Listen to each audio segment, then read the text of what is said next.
C'est BFM TV. La sécurité qui est à l'origine d'une passe d'armes entre Marine Le Pen et Éric Dupond-Moretti. Éric Dupond-Moretti a comparé Marine Le Pen à son père. Elle-même avait comparé le ministre de la Justice à Christiane Taubira.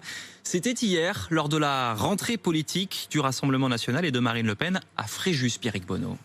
40 minutes de discours, dont 25 consacrés à la sécurité et à la délinquance. Marine Le Pen est déjà en campagne pour la présidentielle de 2022 et elle a choisi son combat. Et nous payons à l'évidence aussi les conséquences immédiates de la vacuité de ce pouvoir. Si les Français pensent qu'aujourd'hui c'est notre mouvement qui est le plus à même de vaincre cette nouvelle barbarie, alors ils doivent donner un signal clair en 2021 et en 2022, nous permettre de l'emporter. Parmi les 200 élus dans la salle, Éric, conseiller municipal Rassemblement national à Cuers, une petite commune du Var. Je pense qu'elle a raison depuis longtemps. C'est dommage que les Français ne l'écoutent pas. Et au moins pour la sécurité des Français. Marine Le Pen est tout à fait apte à être élue un jour. Mais à quelques kilomètres de là, sur le port de Fréjus, l'une des rares grandes villes aux mains du RN, on ne croit pas vraiment au destin présidentiel de Marine Le Pen. Non, parce qu'un positionnement politique compliqué. Non, je pense pas.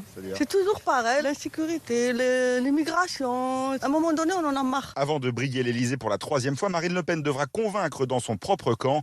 Hors micro, certains cadres du Rassemblement national doutent de plus en plus de sa capacité à gagner une présidentielle.